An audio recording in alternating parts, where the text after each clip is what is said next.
இந்த அருட்பெரும் ஜோதி அகவலை வள்ளல் பெருமான் ஒரே இரவில் அவர் இயற்றியதாக சரித்திரம். அதுவும் இந்த அகவல் எழுதும் பொழுது அவர் வெளிச்சத்துக்கு என்ன பயன்படுத்தினார் தெரியுங்களா? தண்ணியை என்னன்னு நினைத்து ஊற்றி அதில் ஒளி ஏற்பட்டு அந்த வெளிச்சத்தில் இந்த அகவலை ஒரே இரவில் எழுதி முடித்ததாக நம்ம சரித்திரம் சொல்லுது. அப்படின்னா இதுக்குள்ள ஒரு சிறப்பு என்னவாக இருக்கும்? இதில் ஏதோ ஒரு பெரிய ரகசியம் புதைந்திருக்கின்றது. 6ஆம் திருமுறை எழுதிய பின் வள்ளல் பெருமான் கடைசியாக இந்த அகவலை எழுதியிருக்கார். அகவல்னு சொன்னாலே அகத்துக்குள் இருந்து உதித்த கருத்துக்கள். அகம் அவருக்கு என்ன மயமா ஆயிடுச்சு? அகம் அருட்பெரும் ஜோதி மயமாக ஆயிடுச்சு. அருட்பெரும் ஜோதி எந்த உலகத்தை சார்ந்து இருக்குது? முதல் உலகமாக இருக்கின்றது. உலகத்துக்கெல்லாம் அதுதான் முதல் உலகமாக இருக்கின்றது. திருவள்ளுவருக்கு எது முதல் உலகம் அப்படின்னு கேட்டீங்கன்னா பராபரை உலகம் தான் அவருக்கு முதல் உலகம். எல்லா சித்தர்களுக்கும் முதல் உலகமாக விளங்குவது எதுன்னு கேட்டீங்கன்னா பராபர உலகம் அல்லது பரசிவம் என்று சொல்லக்கூடியது. ஆனால் அதையெல்லாம் கடந்து அதற்கு முதன்மைக்கும் முதன்மையாக ஒரு உலகம் இருக்குது. அதுதான் உண்மை உலகம், சத்திய உலகம். அதுதான் சுத்த சன்மார்க்கம். அந்த சுத்த சன்மார்க்கம் துளங்க இறைவன் என்னை ஈன்றான் அப்படின்லாம் பெருமான் அதை சொல்லுகின்றார். அதனால்தான் வள்ளல் பெருமானுடைய சத்திய நூல் வேதங்களில் படிக்கும்போது அவர் அடிக்கடி என்ன சொல்றாருன்னா, இந்த கடவுளை யாருக்குமே தெரியாது, முதல்ல எனக்குத்தான் இது காரியப்பட்டது, நானே கண்டேன் என்று பல சான்றுகளில் நம்ம இதை பார்க்க முடியுது. அப்போ இந்த அருட்பெரும் ஜோதி 19ஆம் நூற்றாண்டில் தான் பூலோக மக்கள் வணங்குவதற்கும் ஒரு வாய்ப்பு கிடைச்சிருக்கு. அந்த வாய்ப்பு இப்போ பெருகி இருக்குது. ஆரம்பத்தில் வள்ளலார் ஒருவர் தான் இந்த உண்மையை கண்டார். இன்னைக்கு அந்த உண்மையை உலகம் முழுவதும் உள்ளவங்கெல்லாம் தெரிந்து கொள்வதற்கு வாய்ப்பு ஏற்பட்டிருக்கு. அவர் பெருமானே அதை சொல்றாரு, என்னோட உலகம் என்னோட சன்மார்க்கம் துலங்கும் எல்லா உலகம்னார். அது மாதிரி இன்னைக்கு பல்வேறு பகுதிகளில் இருந்து இந்த வள்ளல் பெருமானுடைய கோட்பாடுகளை எல்லாம் நிறைய பேர் ஆய்வு செய்கிறாங்க. ஆக நாமளும் இந்த அகவலை ஏற்கனவே நான் பேசியிருக்கிற அந்த அகவல் மீண்டும் பலர் இந்த அகவலை பேசணும்னு கேட்டுக்கொண்டதற்கு இணங்க இந்த தடவை கொஞ்சம் விரிவாக ஆழமாக போகலான்ட்டு இருக்கிறோம். ஆக நீங்கள் ஒவ்வொருத்தரும் சும்மா வர வேணாம், நோட்ஸ் எடுத்துக்கொள்ளுங்க. ஏன்னா நான் நிறைய எவிடன்ஸ் எல்லாம் கொடுப்பேன். ஒவ்வொரு வரிகளுக்கு எந்தெந்த இடத்துலலாம் அருட்பால பாடல்கள் இருக்குது அப்படின்றத அதை நான் கொடுக்கும்போது நீங்கள் குறிச்சிக்கிட்டீங்கன்னாக்கா நீங்கள் அதை ரிஃபர் பண்ணுறதுக்கு உங்களுக்கு சுலபமாக இருக்கும். ஏன்னா இந்த அகவல் பல ஆயிரம் பாடல்களுடைய சுருக்கம், சாறுன்னு சொல்லலாம். ஒரு பழத்தை புளிஞ்சா எப்படி சாறு கிடைக்குமோ அது மாதிரி அருட்பாவை புளிஞ்சா என்ன சாரோ அதுதான் இந்த அகவல்.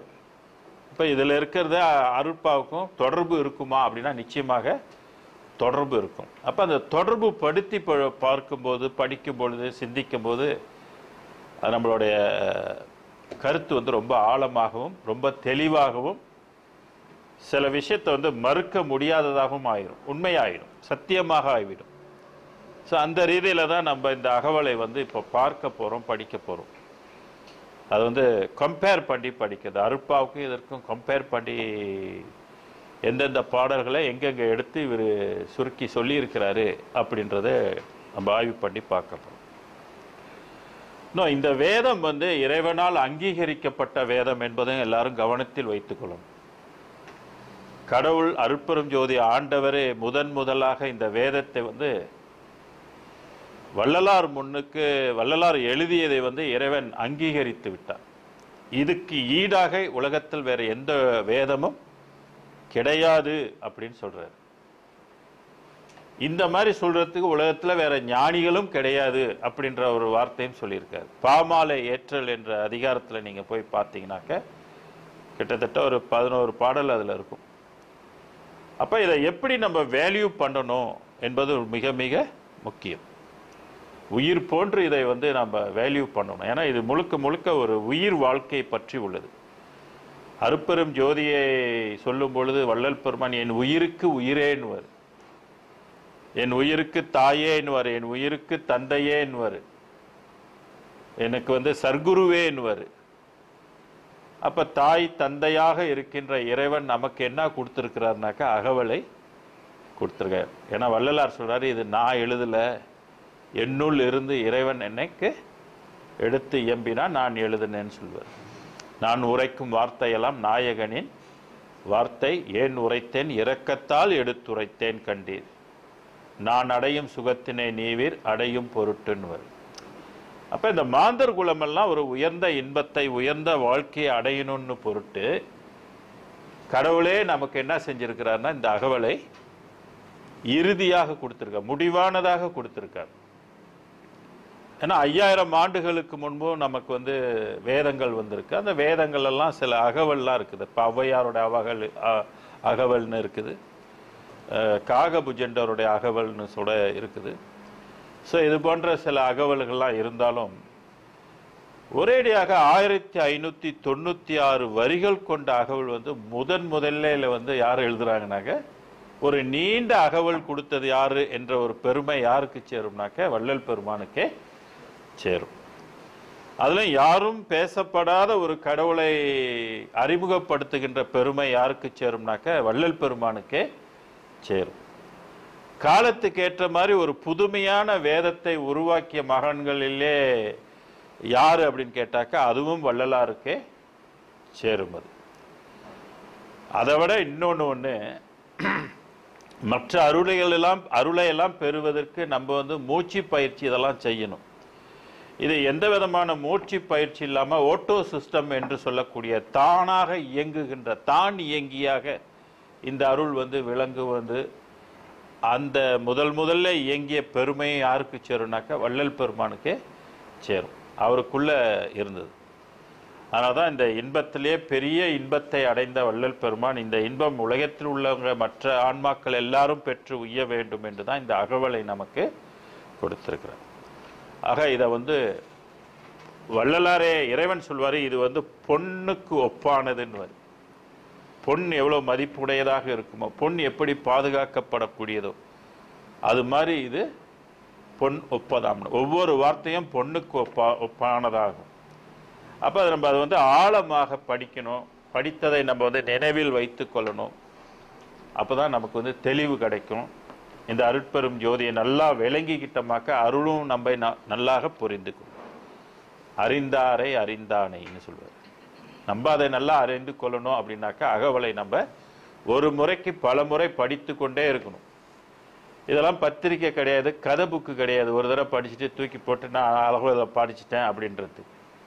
நம்மளுடைய ஆன்மா எந்த அளவுக்கு வளர்ச்சி பெருகுதோ, எந்த அளவுக்கு ஒளி பெருகுகின்றதோ அதுக்கு தக்க மாதிரி அதோட விளக்கங்களும் மேலும் மேலும் மேலும் என்ன ஆகிட்டே இருக்கும்னாக்க வளர்ந்து கொண்டே இருக்கும், தெளிவுபட்டு கொண்டே இருக்கும். ஸோ வள்ளலார் எழுதும்போது அது மிக உயர்ந்த நிலையிலிருந்து எழுதுறார். நம்ம படிக்கிறதோ சாதாரண நிலைகளிலிருந்து படிக்கிறோம். அப்போ பூலோகத்தில் வந்து இந்த கருத்துக்களில் வந்து வேற்றுமைகள் இருக்கலாம், கருத்து ஆழம் இல்லாமல் இருக்கலாம், அல்லது கருத்து தெளிவு இல்லாமல் பல பேர்கிட்ட வந்து இருக்கலாம். அது வந்து படிக்க படிக்க ஆய்வு செய்ய சத்து விசாரணை பண்ண அருள் உள்ளத்தில் கூட கூட ஆன்ம விழிப்பு ஏற்பட அந்த கருத்துக்கள் வந்து மாறி மாறி மாறி ஒரு உன்னத நிலைக்கு கட்டாயம் வந்தே ஆகணும். வள்ளல் பெருமான் என்ன நோக்கம் கொண்டு இந்த இதை எழுதியிருக்கிறாரு என்பதை நம்ம வந்து விளங்கி கொள்ளலாம். அருளியல் எந்த அளவுக்கு வளர்ந்துருக்குதோ அந்த அளவுக்கு தெளிவியல் இருக்கும். அங்கே இருளில் இருந்துக்கிட்டு படித்தோமா ஒன்றுமே, தமிழை படிக்கலாம், ஆனால் அதுக்குள்ளே இருக்கிற கருத்தை படிக்க முடியாமல் இருக்கும். ஸோ அந்த வகையில் அகவல் வந்து ஒரு சிறந்த ஒப்பற்ற ஒரு ஞான நூலாக இது வந்து கருதப்படுகின்றது. அதனால இந்த முதல் பாடலாக அருட்பெரும் ஜோதி அருட்பெரும் ஜோதி அருட்பெரும் ஜோதி அருட்பெரும் ஜோதி, ஆரம்பமும் 4 முறை அருட்பெரும் ஜோதி. அதே மாதிரி இந்த அகவல்ல வந்து முடிவும் 4 முறை சொல்லி அருட்பெரும் ஜோதியை முடிவு செய்கின்றார். அப்படின்னா என்ன அர்த்தம்? ஏன் 4 முறை சொன்னாரு அப்படின்றது ஒரு சர்ச்சை பலர்கிட்ட இருக்குது. ஏன் 5 தர சொல்லல, ஏன் 6 தர சொல்லல, ஏன் 4 முறை சொல்லியிருக்கிறாரு அப்படின்றது. அதுக்கு பலவாறான விளக்கங்களும் கொடுத்திருக்கிறாங்க. இப்ப என்னுடைய ஆய்வுல, என்னுடைய பார்வையில இந்த 4 இடம் என்று சொல்லக்கூடியது நான் என்ன உறுதிப்படுத்துறேன் அப்படின்னாக்க, இந்த 4 அருட்பெரும் ஜோதியை வந்து வள்ளலார் புறத்தில் உள்ளதை சொல்லி இருக்கிறதுக்கு நியாயம் இல்லை. ஏன்னா அகவல் சொல்லும் போது இது எல்லாம் எதை சம்பந்தப்படுதுன்னா அகத்துக்குள் சம்பந்தப்படுகின்றது, சூட்சம சம்பந்தப்படுகின்றது. ஸோ அதுக்கு ஆதாரமாக என்னென்ன நூல்கள்லாம் இருக்கும், என்னென்ன பாடல்கள்லாம் இருக்குது அப்படின்னு பார்க்கும் பொழுது, வள்ளல் பெருமான் அருளிய இந்த உரைநடை பகுதின்னு ஒரு நூல் இருக்குது இல்லைங்களா? எனக்கு தெரியல நீங்க எத்தனை பேர் இங்க வச்சிருக்கிறீங்க. இந்த உரைநடை பகுதியில் 345வது பக்கத்துல உபதேச குறிப்புகள் 2 உபதேச குறிப்புகள்னு போட்டிருக்கிறார். இந்த உபதேச குறிப்புகள்ல உள்ள இதை பார்த்தீங்கன்னாக்க, 1 அண்ட பிண்ட பூரண பாவன அனுஷ்டான விதி. அண்டம் பிண்ட பூரண பாவனா அனுஷ்டான விதி என்ற தலைப்பு போட்டுட்டு அதுக்கு கீழே பெருமான் என்ன எழுதியிருக்கிறாரு அப்படின்னு படிப்போம். நான் படிக்கிறேன், நீங்களும் கேட்டுக்குங்க. அகம் அகப்புறம் புறம் புறப்புறம் என்கின்ற 4 இடத்தில் கடவுட்பிரகாசம் உள்ளது. எந்தெந்த இடம்? அகம் அகப்புறம் புறம் புறப்புறம் என்கின்ற 4 இடத்திலும் கடவுட்பிரகாசம் உள்ளது. யாருக்கு? நமக்கா? இல்லை. யாருக்கு இருக்குது? 4 இடத்திலும் கடவுள் பிரகாசம் உள்ளது. வள்ளல் பெருமானுடைய அனுபவம். சாதாரண மக்களுக்கு அகம் எப்படி இருக்குது? எல்லாருக்கும் கருத்து இருக்குது. புறமோ எப்படி இருக்குது? வெளுத்து இருக்குது. யோகம் காரியப்படல, அப்ப எப்படி இருக்கும்? கருப்பாவும் வெளுத்தும் தான் இருக்கும். ஆக வள்ளல் பெருமான் இங்கே அகம்னு சொல்லக்கூடியது எதனை குறிக்குது அப்படின்னா, அகம் என்பது ஆன்மாவை குறிக்கும், புறம் என்பது மனதை குறிக்கும், புறப்புறம் என்பது புலனை குறிக்கும், அகப்புறம் என்பது ஜீவனை குறிக்கின்ற இடமாக இதை நம்ம முதல்ல விளங்கிக் கொள்ளணும். அப்பதான் வள்ளலார் அகவல்ல வந்து ஏன் 4 இடத்துல குறிச்சிருக்கிறாரு அப்படின்றத நம்ம புரிந்து கொள்ள முடியும். அதனில் காரியத்தால் உள்ள விபரம், காரியமாக செயல்படுகின்ற விபரத்தை பற்றி சொல்லும்போது, பிண்டத்தில் அகம் ஆன்மா. நம்ம பிண்டமா இருக்கிறோன்னு, இந்த பிண்டத்தில் என்ன இருக்குது? அகம் இருக்குது. அதே நேரத்தில் அந்த அகம் என்பது ஆன்மா அப்படின்னு. அப்படின்னா இந்த ஆன்மா நம்ம உடம்புல இருக்குது. ஒரு பொருளினது உண்மையை அறிதல் ஆன்ம அறிவு. ஒரு பொருளினுடைய உண்மை தன்மையை அறியக்கூடிய அறிவு வந்து என்ன அறிவுனா ஆன்ம அறிவு அப்படின்னு சொல்றாரு. எத்தனை பேருக்கு ஆன்ம அறிவு இருக்கு? ஆன்ம அறிவு இருந்தாக்க நம்ம எல்லா பொருளையும் விளங்கி கொள்ள முடியும். அது ஆன்ம அறிவு பெரும்பாலும் இருப்பது இல்லை. ஏன்னா ஆன்மா காரியப்பட்டாதான் அந்த ஆன்ம அறிவு, ஆன்ம விளக்கம் நமக்கு வந்து காரியப்படும். அதுபோல பிண்டத்தில் அகப்புறம் ஜீவன். நம்ம உயிராகவும் இருக்கிறோம், ஆன்மாவும் இருக்கிறோம். அதனால இங்க வந்து பிண்டத்தில் அகப்புறம் ஜீவன். ஒரு வஸ்துவின் பிரயோஜனத்தை அறிந்த அறிவே ஜீவ அறிவுன்றாரு. ஒரு பிரயோஜனத்தை அறிந்த அறிவே ஜீவ அறிவு. அதுபோல பிண்டத்தில் புறம் கரணம். புறம்னா மனம், கரணம்னா மனதை சொல்லுது. ஒரு வஸ்துவின் நாம ரூபத்தை குணம் குற்றங்களை விசாரித்தறிதல் கரணமாகிய மன அறிவு. இந்த மன அறிவு தான் இன்னைக்கு நம்ம பெரும்பாலும் பயன்படுத்தி கொண்டோம். என்ன படிக்கிறோமோ அந்த படித்த அறிவை கொண்டு நம்ம இதை வந்து கணிக்கிறோம். அதனால தான் அந்த கணிப்புகளில் வந்து பார்த்தீங்கன்னா நிறைய வேற்றுமைகள் ஏற்படுது. படித்த அறிவு வேறு, ஆன்ம அறிவு என்பது வேறு. அப்ப ஆன்ம அறிவு கொண்டு எழுதக்கூடிய வள்ளலாருடைய வேதத்தை வந்து நம்ம படிச்சு தெரிஞ்சுக்கணும்னாக்க அதுக்கு நிறைய மற்ற சான்றுகள் அவர் எழுதிய மற்ற நூல்களும் மற்ற பாடல்களையும் சான்றா வைத்து ஒப்பிட்டு தான் இவர் என்ன சொல்ல வர்றார், எதுக்கு இந்த நாலு இடத்துல அருட்பெரும் ஜோதி சொல்லி இருக்கிறார்ன்றதை நம்ம புரிந்து கொள்ள முடியும். அப்ப முதன்மையாக என்ன தெரிஞ்சுக்கன்னா அகம், அகப்புறம், புறம், புறப்புறம். சன்மார்க்கத்துக்கு இந்த 4 இடத்தை வந்து ரொம்ப முக்கியமாக ஒருத்தர் வந்து தெரிந்து கொள்ளணும். இது அதே சமய நெறிகளோ அல்லது சைவ சித்தாந்தத்தில் போகும்போது அது மனம், புத்தி, சித்தம், அகங்காரம் என்பது முக்கியமாக தெரிந்து கொள்ளணும். சன்மார்க்கத்துக்கு வரும்போது 4 இடம் வந்து ரொம்ப முக்கியமாக இருக்கின்றது. மிக துல்லியமாக பெருமான் வந்து அதனால தான் நாம் வந்து இப்படி ஒரு வட்டமிட்டு அதை 4ஆக பிரித்து இந்த உள் உடம்பை வந்து அகம் ஆன்மா, புறம் மனம், அகப்புறம் ஜீவன், புறப்புறம் புலன் என்பதை இப்படி நம்ம பிரித்து எடுத்து போட்டு வைத்திருக்கிறோம். இப்படி வெளியில நம்ம பார்த்து படிக்கும் போது நமக்கு சுலபமாக அதை விளங்கி கொள்ள முடியும். இந்த 6ஆம் திருமுறைக்குள்ள இதை பேஸா வச்சுதான் நம்ம நிறைய விஷயத்தை பாடல்கள் எல்லாம் விளக்கணும்.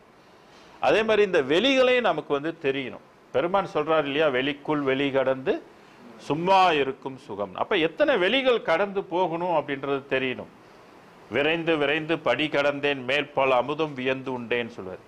அப்ப அந்த எத்தனை படிகள் இருக்குது நம்ம கடந்து போவதற்கு, உள் எவ்வளவு கடந்து எதையெல்லாம் கடந்து உள்ளுக்கு போகணும்னு தெரியணும் இல்லையா, எதை கொண்டு நம்ம கடந்து போக முடியும் அப்படின்றதெல்லாம் நமக்கு வந்து தெரிஞ்சாகும். சரி, இதுக்குள்ள விளக்கங்கள் எல்லாம் இந்த அகவல்ல பெருமான் வந்து கொடுத்திருப்பாரு. ஆக ஓகே, புறம் கரணம் ஒரு வஸ்துவின் நாம ரூபத்தையும் குணம் குற்றங்களையும் விசாரித்து அறிதல். மனம் வந்து என்ன செய்யும், என்கொயரி. இப்போ ஏன் பெருமான் சத்து விசாரம் பண்ண சொல்றாரு, என்கொயரி பண்ண நம்ம வந்து விசாரணை செய்ய ஒரு உண்மையை நம்ம தெரிந்து கொள்ளலாம் அப்படின்றத ஒரு பொருளை வந்து சொல்லியிருக்கார். விசாரித்து கரணமாகிய மன அறிவு. பிண்டத்தில் புறப்புறம் கண் முதலிய இந்திரியங்கள், அது வந்து சென்சஸ்ன்னு சொல்றது. புறப்புறம் வந்து சென்சஸ். அப்ப சென்சஸ் எப்படி காரியப்படுது, அது ஒரு பொருளினது நாம ரூப குணம் குற்றங்களை விசாரியாமல் அந்த பொருளை காணுதல் இந்திரிய காட்சி, இந்திரிய அறிவு. அந்த இந்திரிய அறிவுக்கு வந்து என்ன செய்யணும்னாக்க, இப்போ ஒரு தண்ணி சுடுது அப்படின்னா தொட்டனே என்ன செஞ்சிடும், நம்ம அறிவுக்கு டக்குன்னு தெரிஞ்சிடும். அது ரீசன்லாம் அதுக்கு பண்ண தெரியாது. இந்திரிய அறிவுக்கு அது ரீசன் பண்ண தெரியும். மனம் தான் நல்லது கெட்டதை எல்லாம் பகுத்து பார்க்கின்றதாக இருக்கும். இந்திரிய அறிவு அப்படி டைரக்டா அதை வந்து அந்த காட்சிகளை வந்து காணும். அது இந்திரிய அறிவு. இதுபோல் கரண காட்சி, ஜீவ காட்சி, ஆன்ம காட்சியும் உண்டு. காட்சிகளை எத்தனை வகையா சொல்றாரு, ஜீவ காட்சி, மனக்காட்சி, ஆன்ம காட்சி. இப்ப வள்ளலார் அண்டங்கள் எல்லாம் பார்த்தார்னா அவர் என்ன காட்சி, ஆன்ம காட்சி. நம்ம இந்த உலகத்தெல்லாம் பார்க்கறோம்னா நான் இது என்ன காட்சி, மனக்காட்சி.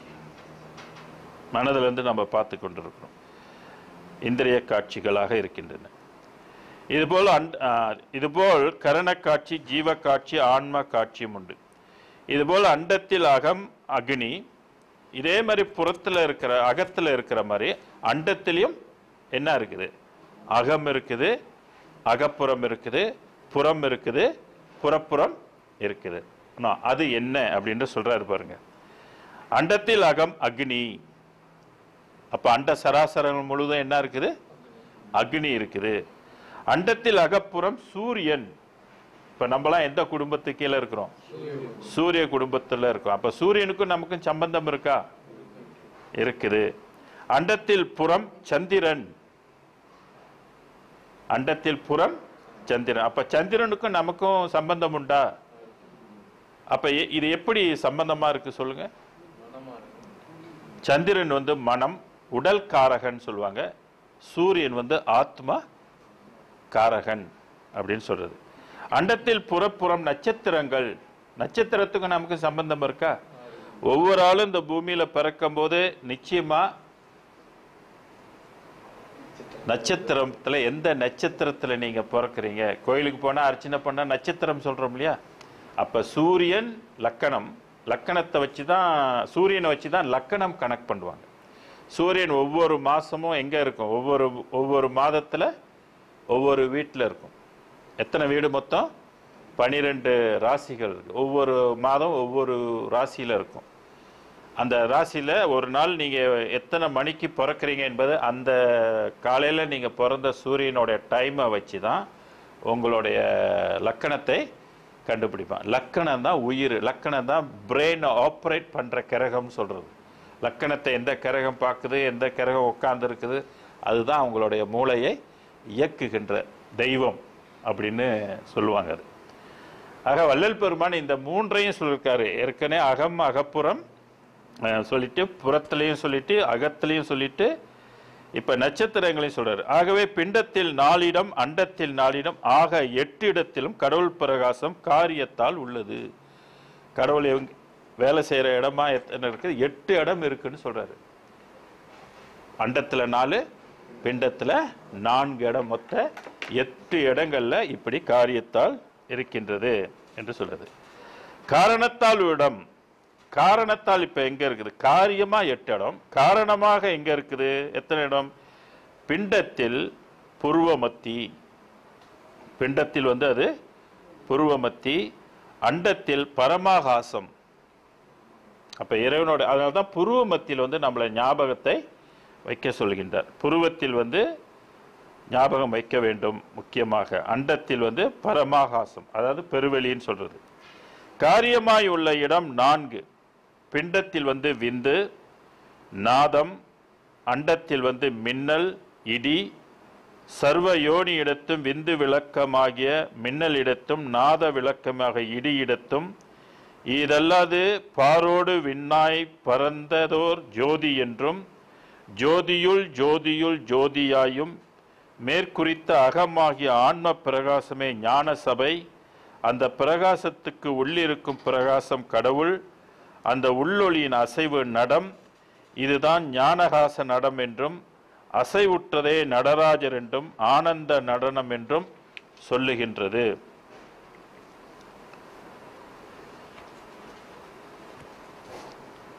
இப்படி அகம் அகப்புறம் புறப்புறப்புறம் என்ற 4 இடத்துல வள்ளல் பெருமானுக்கு இறைவன் என்ன செஞ்சிருக்கிறார்னா காரியம் பட்டிருக்கிறார்.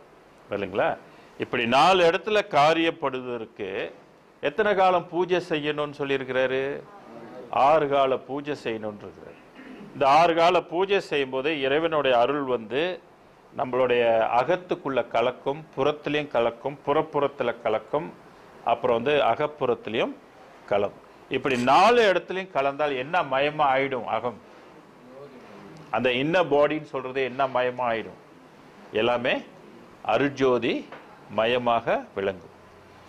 இப்ப எப்படி இருக்குன்னாக்கா எல்லாம் இருள் மயமாக இருக்குது. திருவள்ளுவர் சொல்றார் இல்லையா, இருள் சேர் இரு வினையும் சேரா இறைவன் பொருள் சேர் புகழ் புரிந்தார் மாட்டு.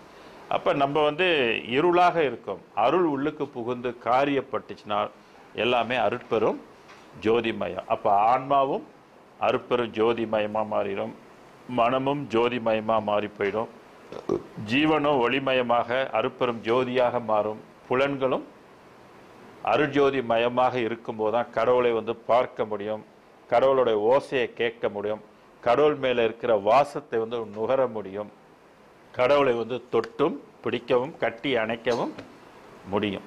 5 புலன்கள் வெளியில இறைவனோட இன்பத்தை தன்மையை நம்ம உணரும். இப்ப இருளா இருக்கிறதுனால இந்த 4ம் கடவுளை அறியறதுக்கு வாய்ப்பு இல்லாமல் இருக்குது.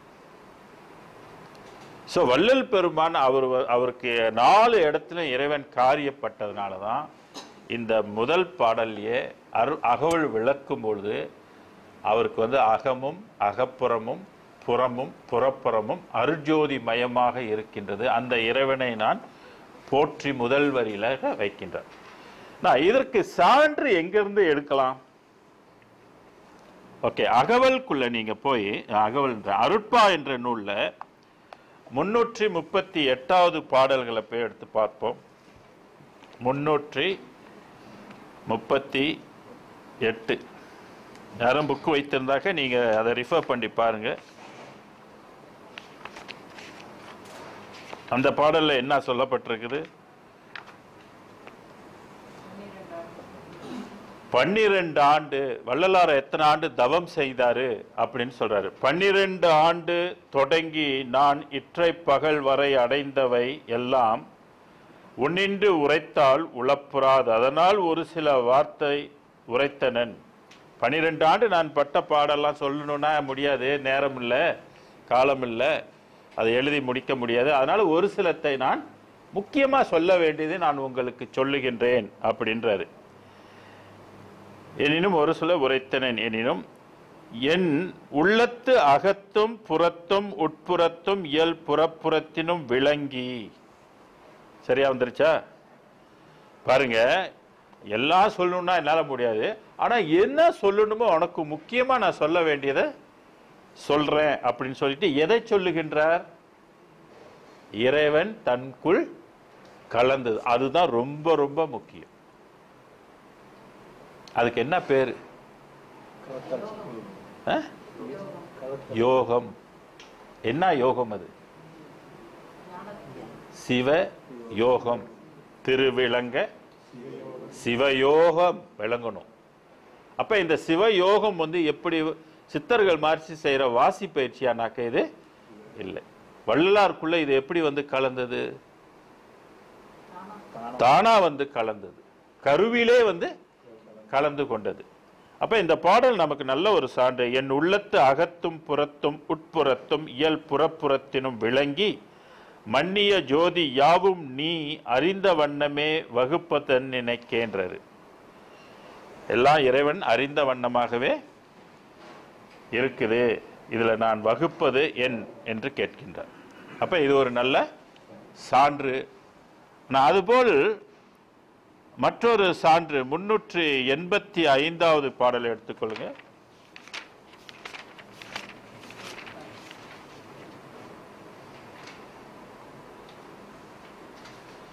அருளே வடிவாம் அரசே நீ அருளாவிடில் இவ்வடியேனுக்கு இருளே தொலைய அருள் அளிப்பார் எவரே. கேள்வியா கேட்கிறாரு. யாருகிட்ட? அருட்பெரும் ஜோதிகிட்ட. அருளே வடிவாம் அரசே நீ அருளாவிடில் இவ்வடியேனுக்கு இருளே தொலைய அருள் அளிப்பார் எவரே. அடுத்து என்ன சொல்றாரு? எல்லாம் வல்லோய் நின் பேரருளே வடிவிற் கலை ஒன்றே புறத்தும் அகத்தும் புணர்ந்து எங்கும் தெருளேயுற எத்தலைவருக்கும் சிறந்த அருளாய் திகழ்வதுவே. என்ன எவிடன்ஸ் கொடுக்கிறாரு? இந்த அருள் தான் எங்கெங்கெல்லாம் புகுந்து வேலை செய்யுமா? அகத்தும் புறத்தும் எத்தலைவருக்கும், மற்ற எல்லா இடத்திலும் அகம் அகப்புறம் புறப்புறம் என்ற எல்லா இடத்திலும் புகுந்து அருள் செய்யக்கூடிய ஒன்றாக. நான் சைவ சித்தாந்தத்தின் பிரகாரம் மூலாதாரத்திலிருந்து எழும்பி போனுச்சுனாக்க அது வள்ளலார் சொல்லுகின்ற அகத்துக்குள்ள போக முடியுமானாக்க போக முடியாது. அதனாலதான் சித்தர்களுக்குள் ஒளிந்திருக்கின்ற கடவுளை அந்த சித்தர்கள் கூட காண முடியல. அதை யார் கண்ணால் கண்டுகொண்டேன்றாரு? வள்ளல் பெருமானுடைய கண்ணால் கண்டுகொண்டேன். அதுக்கு பல பாடல்கள் அவரு சொல்லியிருக்கிறாரு. ஆமா, ஒளிந்திருக்கின்ற கல்வனை என் கண்ணால் கண்டு கொண்டேன், கனிந்து கொண்டேன், கலந்து கொண்டேன், கலந்து கருத்தேன் சொல்வார். ஆக இது ஒரு அற்புதமான ஒரு பாடல். அருளே வடிவாம் அரசே நீ அருளாவிட இவ்வடியனுக்கு இருளே தொலைய அருள் அளிப்பார் எவரே. எல்லாம் வல்லோய் நின் பொருளை வடிவில் கலை ஒன்றே அகத்தும் புறத்தும் புணர்ந்து எங்கும் தெருளே உரை எத்தலைவருக்கும். இதை யார நினைச்சிட்டாரு? இனி எல்லா தலைவருக்கும் இந்த அருள் தான் அவங்களுக்கு துணையா இருக்கு. அவங்க ஏற்கனவே உள்ள தலைவர்கள், சைவ சித்தாந்த தலைவர்கள் யாராக இருந்தாலும் சரி, எண்ணிலா கூடி சித்த ரிஷிகணங்களுக்கு கூட எந்த அருள் இனி துணையாக இருக்க போகுதுனாக்க அருட்பெரும் ஜோதி. அப்ப பூலோக உங்களை மட்டும் உயர்த்துக்கல. இதுக்கு முன்பு பராபரை அடைந்தவர்கள் கூட இந்த உலகத்துல அருட்பெரும் ஜோதியை வணங்கி அருளை பெற்று அவர்களும் பெருநிலை அடைவார்கள். பாரிடம் வானிடம் மற்றும் இடம் பற்றிய சித்தர்கள் முத்தர்கள் முற்றும் சேர் இடமாம் இது பாரீர். அப்ப அவங்களுக்கும் இந்த அருள் என்ன செய்யணும்? காரியப்பட்டே ஆகணும். நமக்கும் காரியப்பட்டு தாங்கணும், இதுக்கு முன்பு சாதித்தவர்கள் எந்த வெளியில போய் வாழ்ந்தாலும் எங்க போய் இருந்தாலும் சரி அவர்களும் வந்து பிறந்து இனி ஜீவகாருண்ய மார்க்கத்தை கடைப்பிடித்து இந்த அருளை அவர்கள் பெற வேண்டும் என்பது காலத்தின் கட்டாயம். ஓகே, அடுத்து இன்னொரு சான்று நம்ம பார்ப்போம். 545வது பாடலுக்குள்ள போங்க. இதுல என்ன சொல்லி இருக்கிறாருன்னு பாருங்க.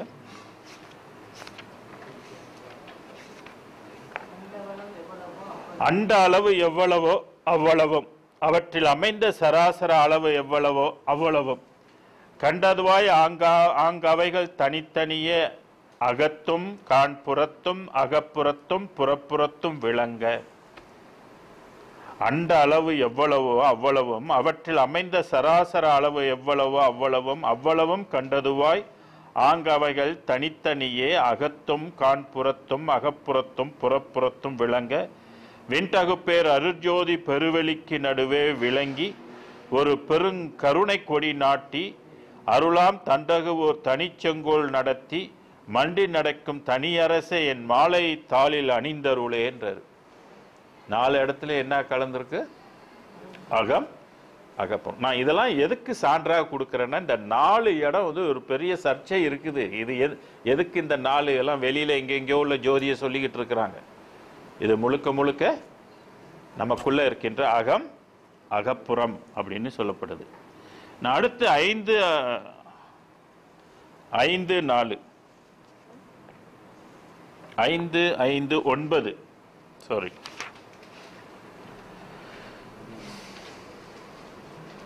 5-5-9 உள்ள பாடலை சான்றாக பாருங்க. 5-5-9 சாதி குலம் சமயமெல்லாம் தவிர்த்து என்னை மேல் ஏற்றி தனித்த திரு அமுதளித்த தனித்தலைமை பொருளே, ஆதி நடு கடை காட்டா அண்டபகீரண்டம் 6 உயிர்கள் அகம்புறமும் மற்ற அனைத்தும் நிறை ஒளியே. 6 உயிர்கள் அகம்புறம் மற்ற அனைத்தும் நிறை ஒளியே. எல்லா இடத்துலையும் என்ன செய்யும்? அகம் அகப்புறத்தில் வந்து நிறைந்து கொள்ளுகின்ற ஒளியே அப்படின்றது. அப்ப தெரியுது இல்ல பையன் அவர் இது அகம், அது அருப்பெரும் ஜோதி அருப்பெரும் ஜோதி அருப்பெரும் ஜோதி அருப்பெரும் ஜோதி. வெறும் வாயில நம்ம சொல்லக்கூடாது. அவர் வந்து 4 இடத்துலயும் அருப்பெரும் ஜோதி மயமா இருந்து அனுபவ ரீதியில இதை நமக்கு எடுத்து கொடுத்து கொண்டு இருக்கிறார். ஓகே, இன்னொரு பாடலை பாருங்க. 943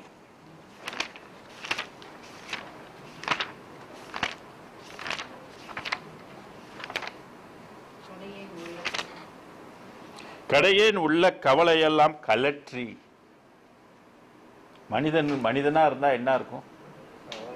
கவலை. ஓயா கவலையினால் உள்ளுடைந்து வாடாமல் இந்த கவலையெல்லாம் நீங்கி இருப்பது எக்காலம்னு திருவள்ளுவர்ல வந்து தனக்குவமை இல்லாதான் தாள் சேர்ந்தார் கல்லால் மனக்கவலை மாற்றல் அரிது. அப்ப மனம்னு ஒன்று இருந்தா எல்லாருக்கும் என்ன இருக்கும்? கவலை இருந்துகிட்டே இருக்கும். கவலை வந்து கரையா மாதிரி என்ன செஞ்சிடும்? நம்மளுடைய ஜீவ சக்தியெல்லாம் அரிச்சிடும். அப்படியாப்பட்ட கவலை எல்லாம் கலற்றி கருணை அமுதொளி தென்புடைய அகத்தும் புறத்தும் அகப்புறத்தும் விளங்கும் புண்ணியனே. இறைவன் எங்க விளங்குகின்றாரோ? அகத்தும் புறத்தும் அகப்புறத்தும், அகம் புறத்தும் அகப்புறத்தும் ஜீவன்லையும் விளங்குகின்றார் அப்படின்னு சொல்றார். புண்ணியனே அப்படின்னு கொடுக்கின்றார். நான் அடுத்து வந்து 1395 எடுத்துக்கொள்ளுங்க. 1395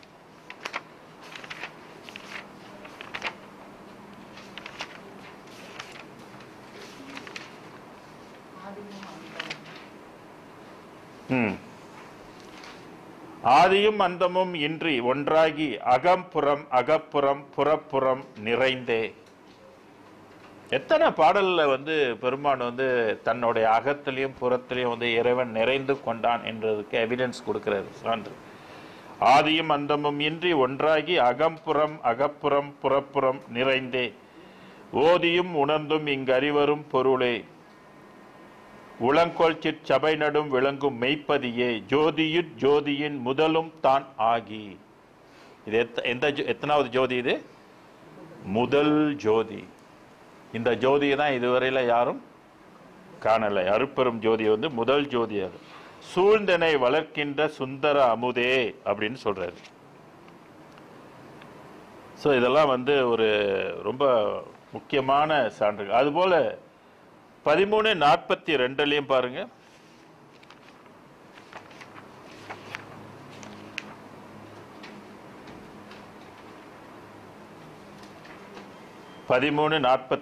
அருள்நிலை விளங்கும் சிற்றம்பலம் எனும் சிவ சுகாதீத வெளி நடுவிலே அண்டபகிரண்ட கோடிகளும் சராசாரம் அனைத்தும் அவை ஆக்கல் முதலாம் பொருநிலை சத்தரோடு சக்திகள் அனந்தமும் பொற்பொடுவில் விளங்கி ஓங்க புறப்புறம் அகப்புறம் புறமகம் இவற்றின் மேல் பூரணாகாரமாகி பூரணத்துவமாக எங்க அகம் அகப்புறம் புறம் புறப்புறம் 4 இடத்தை வந்து குறிப்பிடுகின்றார். போதுமா? இன்னும் எடுக்கலாமா? இன்னும் கொடுக்கணுமா? சரி, 9:8 எடுங்க.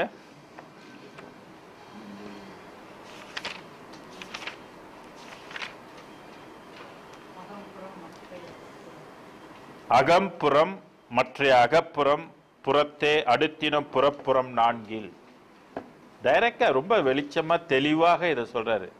அகப்புறம் மற்றைய அகம்புறம்.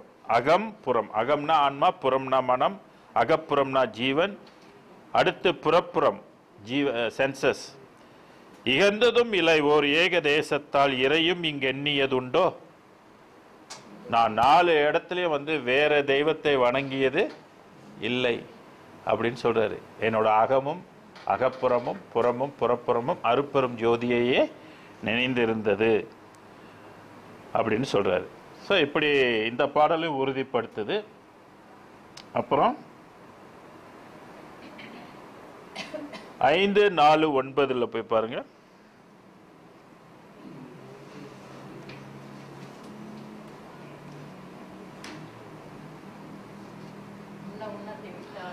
ரைட்டு. அருள் காரியப்பட்டா என்ன ஊட்டும்? அமுதம் ஊட்டப்படும். ஆக உண்ண உண்ண தெவிட்டாதே தித்தித்தென் உடம்போடு உயிர் உறவும் கலந்து கலந்து உள்ளகத்தும் புறத்தும் தன்னிய வண்ணம் பரவ பொங்கி நிறைந்தாங்கே ததும்பி என்ற மயமெல்லாம் தன்மயமே ஆகி. எல்லாரும் என்ன ஆயிட்டாரு? அப்புறம் அவர் 4 இடத்த சொல்றது சரிதானே. தன்னுடைய உடம்பு முழுவதும் என்ன மயமாயிடுச்சுனாக்க தன்மயமாகி எல்லாம் அருட்பெரும் ஜோதி மயமாக ஆகிவிட்டது அப்படின்றத குறிக்கிறது. 561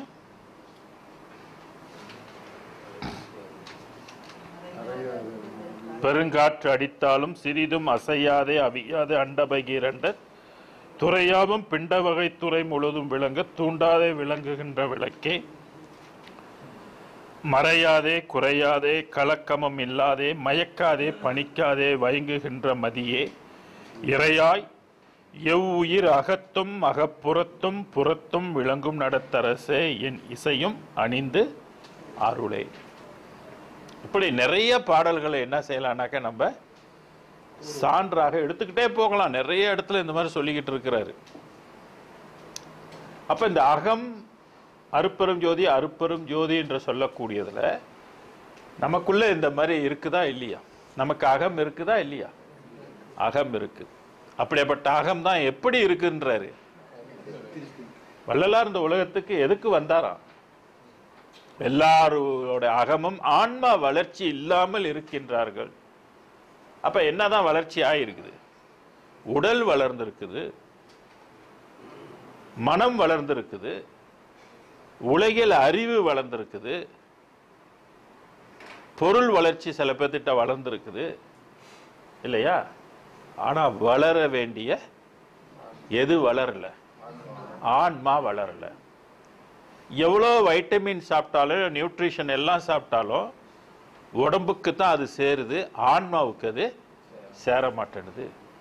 அப்ப ஆன்மாவுக்கு வளர்ச்சிக்குன்னு என்ன பண்றது? ஆன்மா வளரணும்னா என்ன பண்றது? ஆன்மீகம் என்பதே ஆன்மா வளர்ச்சி தான். ஆன்னா ஆன்மா, மீகம்னா வளர்ச்சி. ஆன்மீகம்னா ஆன்மா வளர்ச்சி. இன்னைக்கு நமக்கு வந்து எத்தனையோ கோயில்கள் எல்லாம் இருக்குது. எங்கே நாடு உலகம் முழுவதும் எல்லாருக்கும் எல்லா கோயில்களும் இருக்குது. ஆனா ஆன்மா வளர்ச்சி ஏன் வரல? ஏன் ஆன்மா வளராம இருக்குதுன்றதை வந்து நம்ம கண்டிப்பா சிந்தித்து ஆகணும். ஏன்னா ஆன்மா தான் எங்க போகணும்? கடவுள் உலகத்துக்கு போகணும். ஏன்னா ஆன்மா வந்து ஆகாய அம்சத்தை கொண்டது.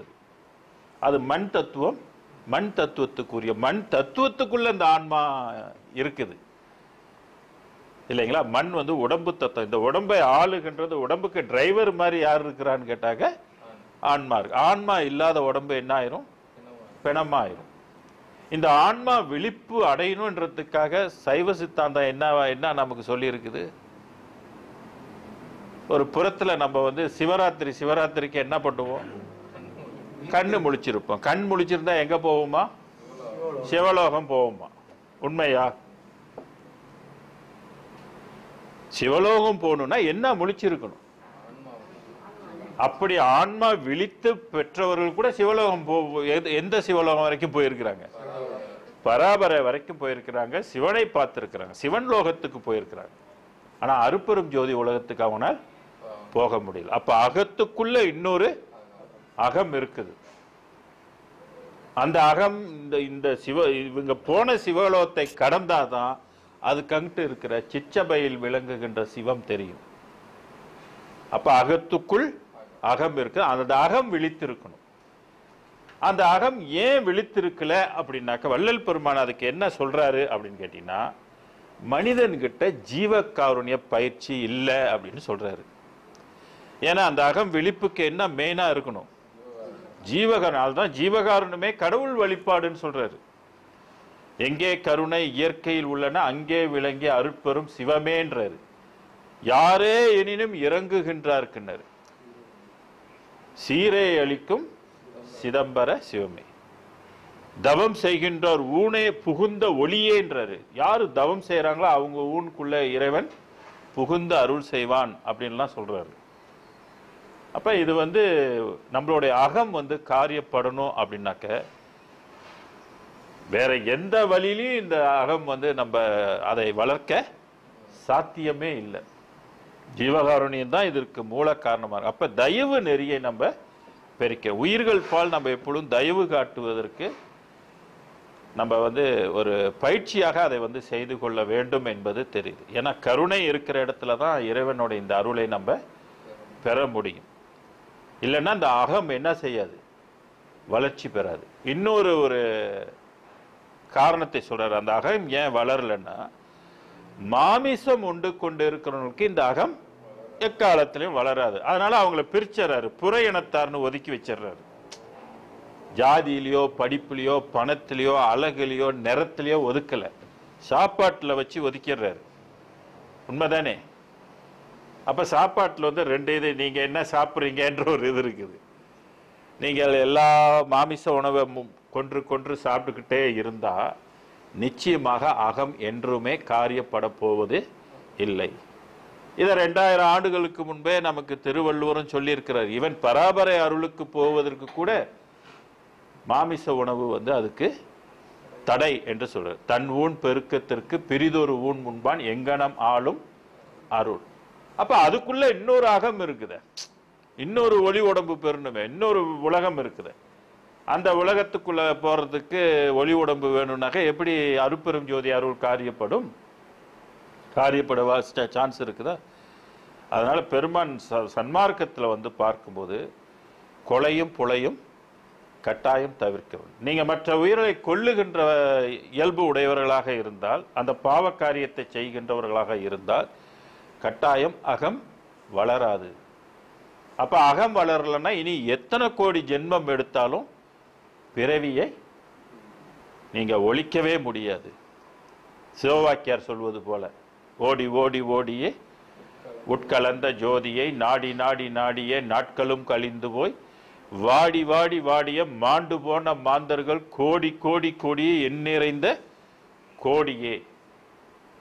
அது மாதிரி நம்ம வந்து என்ன செஞ்சிட்டு இருப்போம், இனி பல கோடி ஜென்மங்கள் எடுத்து எடுத்து கடவுள் உலகத்தை நம்ம அடைய முடியாமலே போய்கொண்டே இருப்போம். ஏன்னா அகமும் காரியப்படாது, புறமும் காரியப்படாது, அகப்புறமும் காரியப்படாது, புறப்புறமும் அருள் புகுந்து நிறைந்து வேலை செய்யாது.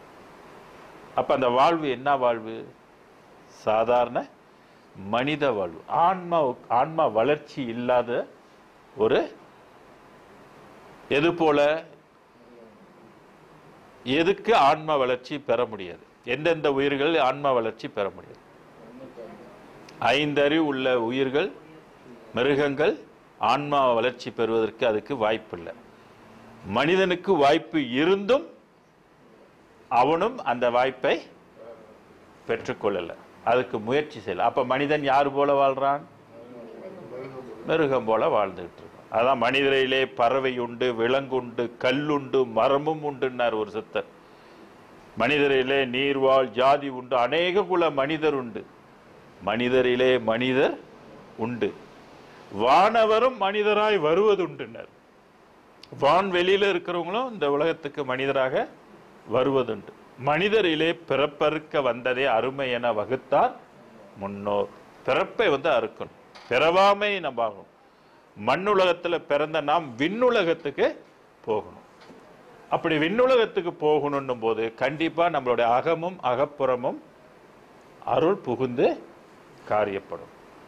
அப்ப வள்ளலாருக்கு இது வந்து காரியப்பட்டதுனால வள்ளலார் அகவல் எழுதும் பொழுது பல விஷயங்களை வான்வெளி ரகசியத்தை பற்றி சொல்வதற்கு முன்பே அவர் வந்து இந்த 4 இடத்துக்குள்ள அருட்ஜோதி மயமாய் ஆகி இருக்குது என்ற சான்றை அடிப்படையாக வைத்து தான் அருட்பெரும் ஜோதி அருட்பெரும் ஜோதி அருட்பெரும் ஜோதி அருட்பெரும் ஜோதி அப்படின்னு முதல்லயும் அதை தான் வச்சிருக்கிறாரு, கடைசியும் அந்த 4 இதை வந்து வைத்து கொண்டிருக்கிறார். இதுல ஏதாவது உங்களுக்கு சந்தேகம் இருக்கா? இதோட இந்த நான் கொடுத்த குறிப்பு மட்டும் இல்லை, இன்னும் நிறைய குறிப்புகள் பாடல்கள் மேலும் மேலும் அதை உறுதிப்படுத்துது. அப்ப நம்ம ஏன் காரியப்படலை என்பதற்கும் வள்ளலாருடைய கருத்துக்கள் இருந்ததும், அதாவது ஜீவகாருண்ய ஒழுக்கத்துல நம்ம போய் படிக்கும் போது ஏற்கனவே நம்ம பார்த்துருக்கோம். ஏன் அந்த அகம் வந்து காரியப்படலைன்னா நம்ம வந்து உயிர் இரக்கத்தை வந்து பயிற்சி செய்யலை. அப்ப சன்மார்க்க வழிபாட்டு முறை என்ன ஆகுதுனாக்கா ஜீவகாருண்யம் தான் அதற்கு எந்த அளவுக்கு ஆன்ம உருக்கம் ஏற்படுகின்றதோ அந்த அளவுக்கு அருள் காரியப்படும் அப்படின்னு சொல்றாரு. அதுல வந்து கொலை, அப்புறம் பசித்திருப்பது, பிணியில இருக்கிறவங்க, இச்சையில இருக்கிறவங்க, இன்னும் மற்ற மற்ற 7 இது கொடுத்திருப்பாரு. பயம், இந்த மாதிரி உயிர்கள் வந்து பல்வேறு வகையில துன்பப்பட்டு கொண்டு இருக்கிற உயிர்களுக்கு நம்ம ஏதாவது ஒரு வகையில அவங்களுக்கு போய் என்ன செய்யணும்னா நன்மை செய்யணும், உதவி செய்யணும். அவங்க நம்மளால பெனிஃபிட் பண்ணணும். மற்ற உயிர்கள் எந்த அளவுக்கு பெனிஃபிட் பண்ணுதோ அந்த அளவுக்கு நம்ம கிட்ட அருள் வளர்ச்சி ஏற்படும். ஸோ இதுதான் இன்னைக்கு வந்து சன்மார்க்கம் நமக்கு காட்டுகின்ற வழியாக இருக்கின்ற. இந்த வழியில தான் இந்த அருளை நம்ம பெற முடியும். வேற எந்த வழியிலையும் அருளை பெற முடியாது என்பது ஜீவகாருண்ய ஒழுக்கத்திலையும் வந்து பெருமான் வலியுறுத்திருக்கார். இது வாசி பயிற்சியினால் பெறுகின்ற அருள் அல்ல. அதை கட்டாயம் வந்து அன்பர்கள் வந்து விளங்கிக் கொள்ளும். ஏன்னா சில இடத்துல வந்து அன்பர்கள் என்ன நினைக்கிறாங்க, இது வந்து இந்த அருள் வந்து வாசி பயிற்சி செஞ்சு எழுப்புகின்றதாக இருக்கலாம் அப்படின்ற கருத்து கொண்டிருக்காங்க. இது முற்றிலும் தவறு. வள்ளல் பெருமான் தான் வாசி பயிற்சி செஞ்சு தான் இந்த அருளை பெற்றேன் என்பதற்கு எங்கேயாவது ஆதாரம் கிடைக்குமா? 8.2 சொல்லியிருக்கிறான்னு சொல்லியிருந்தாலும் கூட அந்த 8.2 வள்ளலாருக்கு உள்ள விளக்கம் என்ன? கண்டிப்பா அதை தேடணும். ஆமா, அகத்துக்குள்ளேயும் இறைவன் அகத்துக்குள்ள வந்து கலக்கிறது தான் 8.2 அவருக்கு. மூலாதாரத்திலிருந்து போய் உள்ளத்துல கலப்பது அவருடைய நெறி அல்ல. 8.2 கூட்டறியீர் எத்துணை கொள்கின்றேன் பித்துலகீரேன். அப்ப நம்மளா இந்த அருள் நம்மளா கொண்டு போய் சேர்க்க முடியும் உயிர்ல அல்லது உள்ளத்துல? இல்லை, தானாக அது வந்து புகுந்து கொள்ளும். தானே புகுந்து கொண்டது என்றதுக்கு நிறைய பாடல் இருக்கு. ஆக இந்த சர்ச்சையை வந்து சன்மார்க்க அன்பர்கள் வந்து கண்டிப்பாக தெளிவு பெற்றுக்கொள்ளணும். இல்லைன்னா வாசி பயிற்சி செஞ்சுக்கிட்டே இருந்தால் அது உடலுக்கு தான் பயனாக இருக்குமே ஒழிய ஆன்மாவுக்குள்ள இருக்கிறது காரியம். ஆன்மா வந்து உணர்வு பயிற்சி இல்லைங்களா? ஏன் வாசி பயிற்சி அன்னைக்கு வந்து செய்யணுன்றத காலகட்டம் அந்த இது செஞ்சாங்கன்னு கேட்டால், அருளை வந்து தாதுக்கள் இருந்து தான் அன்னைக்கு டேப் பண்ண வேண்டிய கட்டாயம் இருந்தது. அந்த அன்னைக்குள்ள நாலேஜ் வந்து அதுதான் பராபரை, அதுதான் கொடுத்துச்சு. அந்த பராபரைக்கே தெரியாதது ஒன்று எது? ஆன்மாக்குள்ள இருக்கிறது வந்து அதுக்கு தெரியாது. ஒரு வெளிகளுக்குரிய ஞானம் இன்னொரு வெளிகளுக்கு தெரியுமானா தெரியாது. ஒன்னுடைய ஆற்றல் இன்னொன்னுக்கு இருக்குமானா இருக்கு. அப்ப வெளிக்கு வெளி ஆற்றல் நடம் எல்லாமே என்ன ஆகுது? மாறுபடுது. இதை நம்ம வந்து ஒத்துக்கணும். அதுதான் இந்த வெளிகளை பற்றி கட்டாயம் நம்ம தெரிஞ்சுக்கணும். இப்ப நம்ம வந்து அஞ்ஞான வெளிகள்ல இருக்கிறோம். அஞ்ஞான வெளியில வந்து நமக்கு என்ன இல்லை? அறிவு இல்லை. அப்ப அந்த அறிவை வந்து பெற்றுக்கொள்வதற்கு அல்லது தெளிவு பெறுவதற்கு கட்டாயம் சத் விசாரணை வந்து நமக்கு தேவைப்படுது. இந்த திருமுறைகளை வந்து நம்ம கட்டாயம் படிச்சு தெளிவு பெற்றுக்கொள்ளணும். ரொம்ப ரொம்ப அவசியமாகவும் இருக்குது. நான் இன்னொரு பாடல் வேணுமா நம்ம ஒன்று பார்க்கலாம். 1-7-6-3 போய் பாருங்க.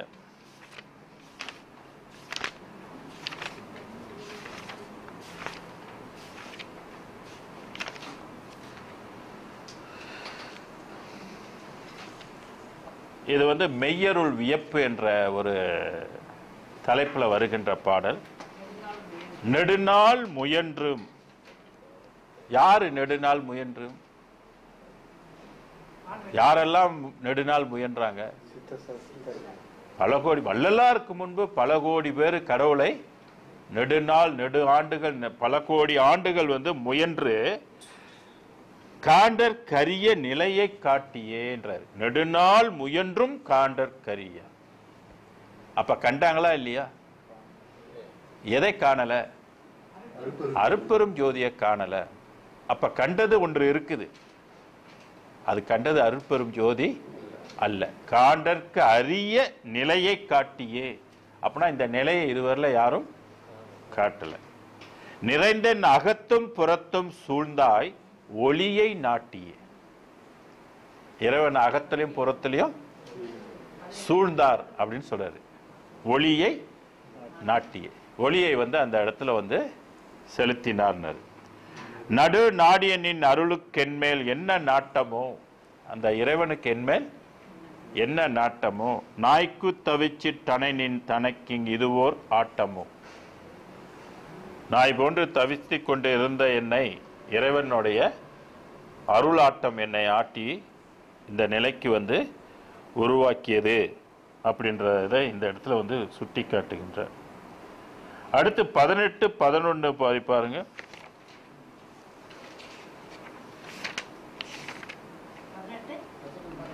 18-11.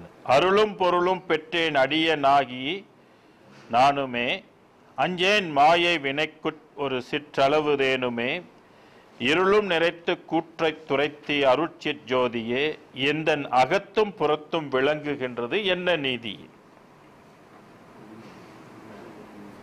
அகத்தும் புறத்தும் விளங்குகின்றவாதி. இறைவன் எங்க விளங்குகின்றான்? மறுபடியும் சொல்றாரு, அகத்தும் புறத்தும். அப்ப இறைவனை எங்க காண வேண்டும்? அகத்துல. இப்ப அகத்துல வந்து இறைவன் வந்து குடி புகுந்தாதான் நம்ம அகத்துல காண முடியும். இல்லைன்னா அகம் எப்படி இருக்கும்? இருளாகவே இருக்கும். ஆன்ம ஒளி இல்லாமல் இருக்கின்றோம். ஆன்ம ஒளி பிரகாசம் பெறுவதுதான் சன்மார்க்கத்தினுடைய அடியாக இருக்கின்றது. 823 பாருங்க. அண்ணா எனையும் பொருள் என்றெண்ணி இரவும் பகலுமே அகத்தும் புறத்தும் தெரிகின்ற இவ்வுலகின் புகழுமே தன்னார் அமுதம் மிகவும் எனக்கு தந்ததன்றியே தனியே இன்னும் தருகின்றாய் என் அறிவின் ஒன்றியே. இந்த பாடலையே அகத்தும் புறத்தும் திரிகின்றாய். 18-24.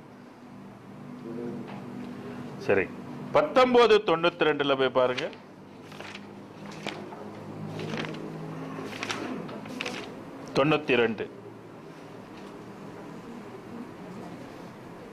சிம்பிளான பாடல், சிம்பிளா புரிந்து கொள்ளக்கூடிய அளவுக்கு அமைத்திருக்கிறது. 92. இதெல்லாம் அற்புதமான குறிப்புகள், பிடிச்சு வச்சுக்குங்க. ஒரு உண்மை எத்தனை இடத்துல சொல்லப்படுது, எந்தெந்த பாடல்கள் எல்லாம் சொல்லப்படுது அப்படின்றதுக்கு இதெல்லாம் சான்றுகள். ஞான மருந்து என்ற தலைப்பில் உள்ள பாடல்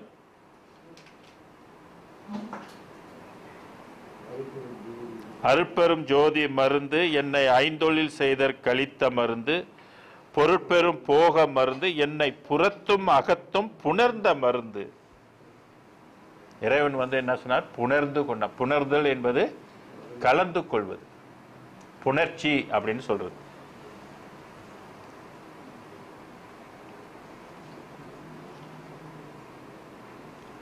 இன்னொன்னு எடுக்க போறீங்களா? 1772 1772.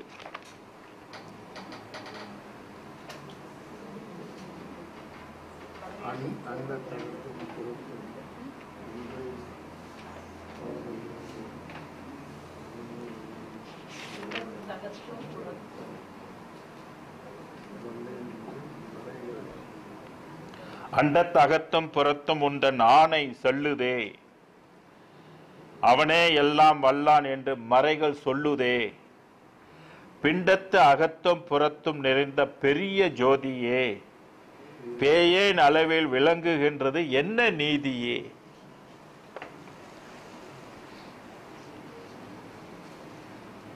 புரியுதுங்களா? பேயேன் அளவில் விளங்குகின்றது என்ன நீதியேன்றது. அப்ப அகம் புறம் என்பது மிக மிக ரொம்ப முக்கியமான ஒரு விஷயமாக இருக்கின்றது. 1:1:6:3 பாருங்க. 1:1:6:3.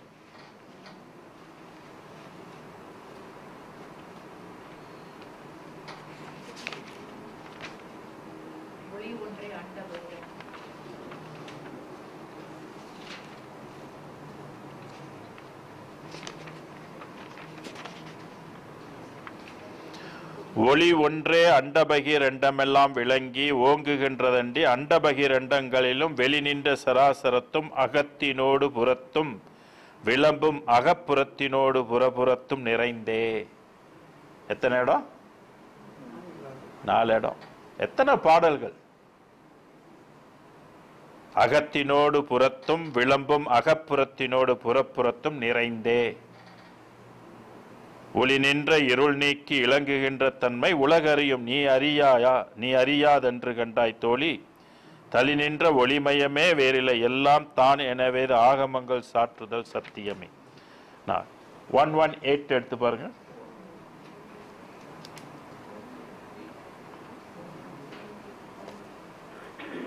இந்த அருட்பெரும் ஜோதி வல்லாருக்கு மட்டும்தான் முதல்ல கலந்தது என்பதற்கு இந்த பாடல் ஒரு சான்றாக இருக்குது. இந்த ஒரு பாடலே ஒரு முத்தாய்ப்பா இருக்குது. வள்ளலார் கண்ட ஒளி வேறு, வள்ளலாருக்கு இயங்கிய ஒளி வேறு, வள்ளலாருடைய நிலை வேறு, வள்ளலாருடைய அனுபவம் வேறு, வள்ளலார் காட்டுகின்ற கடவுள் வேறு அப்படின்றதுக்கு இது ஒரு சான்றாக இருக்குது. ஏன்னா பல பேர் என்ன நினைச்சிட்டு இருக்கிறாங்க, எல்லாம் ஒண்ணுன்னு பேசிட்டு இருக்கிறாங்க. மலேசியாவில் சன்மார்க்கத்தில் நம்ம என்ன சொல்றோம், இது ஒன்று அல்ல அப்படின்றது நம்ம ரொம்ப அடிச்சு ஆணித்தரமா சொல்றோம். சொல்றவங்க எப்படியாவது சொல்லி கொடுத்து போகட்டும்னு இருக்கிறோம். நம்ம தெளிவா இருக்கிறோம். நம்மளை யாரும் குழப்ப வேண்டிய அவசியம் இல்லை. ஏன்னா வள்ளல் பெருமான் நமக்கு சான்றுங்க இவ்வளோ சான்று கொடுத்துருக்கிறாரு. ஒரு பானை சோத்துக்கு எத்தனை சோரியா பதம்? ஒரு சோறு பதம். நான் எத்தனை பதம் கொடுத்துருக்கிறேன். யார் திருந்தணும்? வள்ளலார் திருந்தணுமா, நம்ம திருந்தணுமா? சொல்லுங்க. 150 வருஷம் ஆயிடுச்சு, இன்னும் நம்ம குழம்பிக்கிட்டு இருந்தாக்க எதுக்கு கடவுள் 6 அறிவு கொடுத்துருக்காரு நமக்கு? சிந்திக்கணும் இல்லையா? எதுக்கு சத்து விசாரணை பண்ண சொல்றாரு? சத்து விசாரணை யாரு கூட போய் செய்யணும்? ஆய்வாளர்கள் கூட போய் செய்யணும். யாரு ஆய்வு பண்றாங்களோ அவங்க கிட்ட போய் சத்து விசாரணை செய்யணும். எல்லாம் புத்தி அறிவி சிந்தனை இல்லாதவரோட சேர்ந்துக்கிட்டு சத்துவநாசம் பண்ணிக்கிட்டு இருந்தா என்ன கிடைக்கும்? தெளிவு கிடைக்குமானா தெளிவு கிடைக்காது. தெளிந்தவர்களோட போய் கலந்து பேசும்போது தான் அது கிடைக்கும். யார் எல்லை ஒன்று இல்லை இது ஒன்றுன்னு சொல்றாங்களா, இது தனி வேறுன்னு யார் சொல்றாங்களோ அவங்க கூட போய் சத்து விசாரணை பண்ணணும். எப்படி சொல்றீங்க, எதனால சொல்றீங்க, எதை வைத்து சொல்றீங்க, எந்த அனுபவத்தில் சொல்றீங்க, யாருடைய அனுபவத்தில் சொல்றீங்க, யார் சொன்னதை சொல்றீங்க, இப்படிலாம் கேள்வி கேட்டு படிச்சாதான் நமக்கு உண்மை விளங்கும். அதனால தான் நான் சொல்றேன், இது என்னோட அனுபவம் இல்லை. யாருடைய அனுபவம்? வள்ளலாரோடைய அனுபவம். வள்ளலார் இதை குறிச்சிருக்கிறார். படிங்க 1:1:8:8 என்ன சொல்லி இருக்கிறான்னு பாருங்க.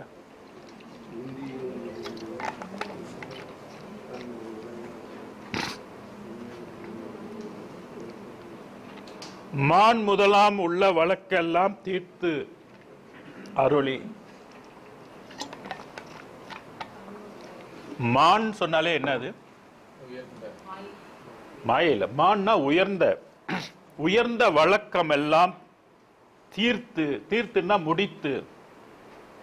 வள்ளலாருக்கு முன்பு உயர்ந்த வழக்கம் எது, உயர்ந்த மார்க்கம் எது, உயர்ந்த கடவுளை அடைவதற்குரிய வழி எது, பரசிவத்தை அடைவதற்கு தான் உள்ள வழி என்ன? வாசி பயிற்சி இல்லைங்களா? அது உயர்ந்த, அதுவும் சைவ சித்தாந்தம். அது உயர்ந்தது, நம்ம யாரும் அதை மறுக்க முடியாது. அது அது அது போல சிறந்தது வேற எந்த மதமும் கிடையாது. சைவ சித்தாந்தம் அதுதான் மிக டாப், உயர்ந்தது. ஆனா அதவே இவர் என்ன சொல்றாரு? அதை தீர்த்து முடித்து அருளி தான் முதலாய் என்னுள்ளமே சார்ந்து அமர்ந்தான். நான் ஏன் இந்த பாடலை உங்களுக்கு ரொம்ப ஆணித்தரமா சொல்றேன்னாக்க, இது உள்ளத்துக்குள்ள இறைவன் சாருகின்ற ஒரு பாடல். யார் உள்ளத்துல இறைவன் முதல்ல சார்ந்தான்னு சொல்றாரு? என் உள்ளத்தில் தான் முதல்ல சார்ந்தான். இப்ப எல்லாம் ஒண்ணுன்னு சொன்னா இவர் சொல்ற பாடல் என்ன ஆயிரும்? தப்பா போயிடும். அந்த மாதிரி எத்தனை தப்பு இங்க போயிடும், ஆயிரும். இறைவன் என்ன சொல்றாரு? இந்த நூலை ஆய்வு செய்த இறைவன் அருட்பெருஞ்சோதி ஆண்டவர் இந்த நூலை எப்படி சுவை பண்றாரு? நின் பாட்டில் ஒரு பிழையும் இல்லை. இந்த பாட்டுல நீ எழுதுனதெல்லாம் நான் எழுதுனதுக்கு ஒப்பாகும்ன்றாரு. இதெல்லாம் பொன் போன்ற கருத்துகள் சொல்றாரு. இப்ப எல்லாம் ஒண்ணுன்னு ஒரு கூட்டம் பேசிக்கிட்டு இருக்குது. அப்ப இந்த பாடல் இறைவன் என்குள் முதலாக சார்ந்து அமர்ந்தான் சொல்றது எப்படி எல்லாம் ஒண்ணுன்னு நம்ம சொல்ல முடியும்? தனித்துவமா தானே பார்க்கணும், தனி கடவுளாக தானே பார்க்கணும்.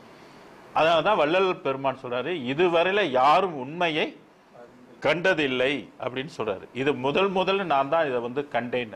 அப்ப நம்ம என்ன முடிவுக்கு வரணும்னு கேட்டாக்க, ஒவ்வொரு காலகட்டத்தில் ஏதோ ஒரு அருள் ஒரு மனிதனை இந்த உலகத்தை ஆட்கொண்டு வந்துகிட்டே இருக்குது.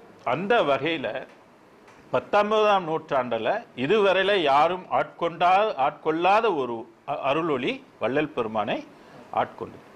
சொல்லு ஒளின்றது சொல்லு எல்லாரும் பொதுவா பயன்படுத்துறோம்.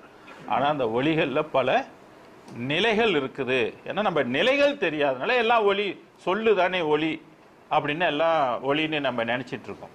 அது ரொம்ப தவறு. திருச்சிற்றம்பலம் என்ற வார்த்தையை நம்ம பயன்படுத்தணும். இவர் அரிய திருச்சிற்றம்பலம் சொல்றாரு, இதுவரையில யாரும் காணாததுன்றாரு. ஆக மான் முதலாம் உள்ள வழக்கெல்லாம் தீர்த்தருளி தான் முதலாய் என்னுள்ளமே சார்ந்த அமர்ந்தான். தேன் முதலாம் தித்திக்கும் பண்டமெல்லாம் சேர்த்தாங் என் சிந்தைதனிலே தித்திக்கும் அம்பலத்தான் தேர்ந்து.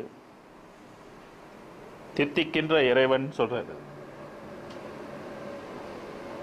வேற என்ன பண்ணலாம்? இன்னும் 16, 18 எடுங்க.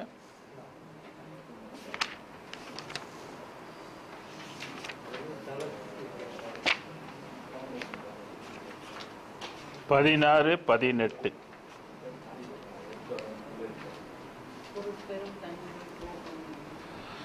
பொருட்பெரும் தனிமை போகமே என்னை புறத்தினும் அகத்தினும் புணர்ந்த தெருப்பெரும் சிவமே. அகத்திலும் புறத்திலும் புணர்ந்தது அப்படின்னு சொல்றாரு. புணர்ந்ததுன்னு சொல்லும் போது என்னது? இறைவன் கலந்தது. ஸோ இறைவன் கலந்தால்தான் முடியும். செல்வமே நான் பெற்ற சிறப்பே, வள்ளல் பெருமான் பெற்ற ஒரு சிறப்பு. மறுபெரும் கடலை கடத்தி என் தன்னை வாழ்வித்த என் பெரும் வாழ்வே, அருட்பெரும் ஜோதி அம்பலத்தரசே, அம்மையே அப்பனே அபயம். அடுத்து கீழே பாருங்க 16, 19.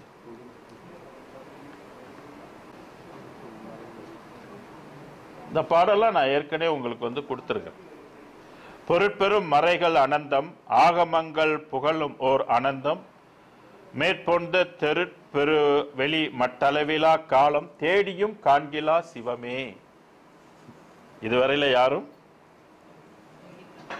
தேடி கண்டுபிடிக்காத ஒரு சிவமே. கண்ட சிவம் வேறு, காணாத. அதனால தான் இதை பெருமான் சுத்த சிவம், அருட்சிவம், அருட்ஜோதி. கருணையில இது மேலும் உயர்ந்து இருக்கின்றது, பெருங்கருணை கொண்டு இருக்கின்றது. இப்படியாப்பட்ட ஜோதி ஒரு மனிதனுக்குள்ள கலந்து பூரணத்துவம் பெற்றுச்சுனாக்க அந்த உள்கூடு எப்படி ஆயிரும்னாக்க எல்லாமே அருட்ஜோதி மயமாக இருக்கும். அகமும் புறமும், அகப்புறமும் புறப்புறமும். அப்ப இந்த 4 இடம் நம்மளுடைய இன்னர் செல்ஃப்னு சொல்லலாம். அதுதான் நம்மளுடைய ரியல் செல்ஃப். இதெல்லாம் ரியல் செல்ஃப் இல்லை. பராபரை வரைக்கும் ரியல் செல்ஃப் இல்லை. அந்த பராபரையை கடந்து இருக்கின்ற இடம் அகம்.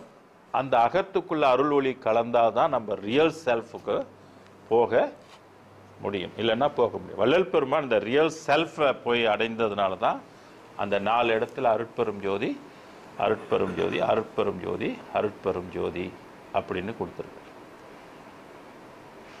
நீங்க என்ன தேடிக்கிட்டே போகலாம் இல்லைங்களா? இன்னும் இருக்குது, இன்னும் நிறைய பாடல்கள் இருக்குது. நான் அப்பப்போ படிக்கும்போது இப்படி குறித்து வச்சிருவேன். ஜஸ்ட் ஒரு நம்பரை மட்டும் போட்டு வச்சிருக்கேன். இந்த மாதிரி 4 இடத்த அவர் பெருமானை எங்கெங்கெல்லாம் குறித்து வச்சிருக்கிறாருன்றதை நான் சும்மா எடுத்து வச்சதில் இப்போ உங்களுக்கு இதை கொடுத்துட்ருக்கேன்.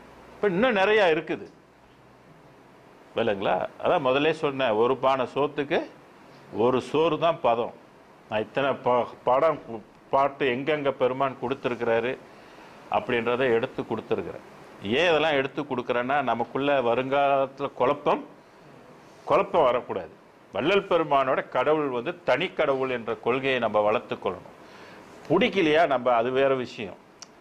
ஆனால் அதை அவர் கண்ட ஒரு அனுபவத்தையும் அவர் கண்ட கடவுளவே நம்ம போய் தப்பு பண்ணி எல்லாம் ஒன்றுன்னு சொல்லி நம்ம பிழை செய்து விட்டுட போயிடக்கூடாது இல்லைங்களா? சைவ சித்தாந்தம் வேதாந்தத்தெல்லாம் பெருமான் லட்சியம் வைக்க சொன்னாரா? ஏன் லட்சியம் வைக்க சொல்லலை? அப்போ அதுலேயே தெரியுது இல்லையா, இது என்னமோ வேற ஒன்றுன்னு நம்ம முடிவுக்கு வரணும் இல்லையா? அவரை அந்த லட்சியம் என்னை தூக்கி விட்டதுன்னு சொன்னாரா? இல்லையே, தயவு தான் என்னை தூக்கி விட்டது அப்படின்னு சொல்றா இல்லையா? ஸோ அது மாதிரி வள்ளல் பெருமான் காணுகின்ற அந்த ஜோதி, கருணை ஜோதி முற்றிலும் வேறுபட்டது. அன்பே சிவம் என்பது பரசிவம், கருணையும் சிவமே என்பது தனிச்சிவம், சன்மார்க்கத்துக்குரிய சிவம். அது அந்த ஜோதி வேற, இந்த ஜோதி வேற. அது காரியப்பட்டா இது கரைந்து போய்விடும். அதனால்தான் 306வது பாடல்ல போய் பாருங்க.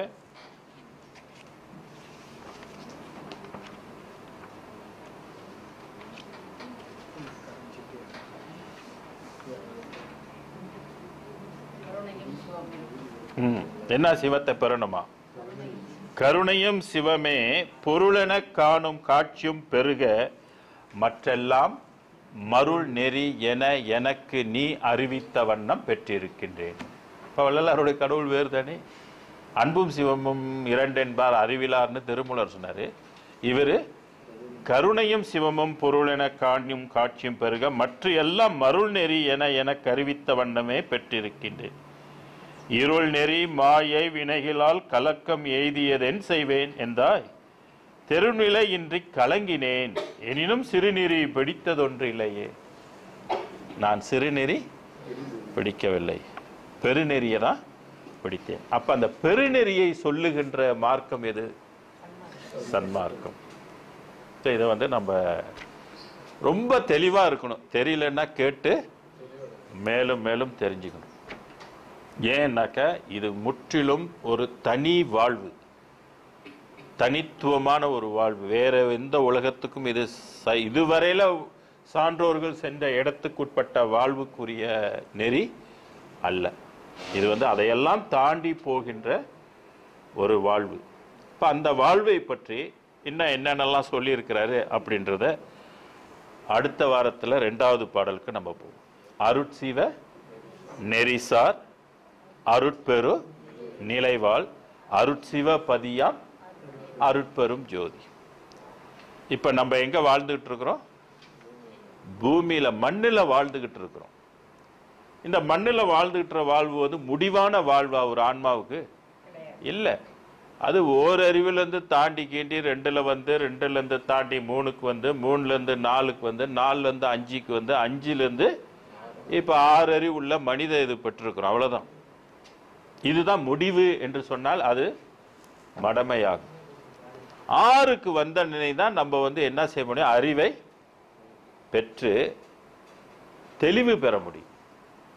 அப்ப வாழ்வு இங்க முடியல.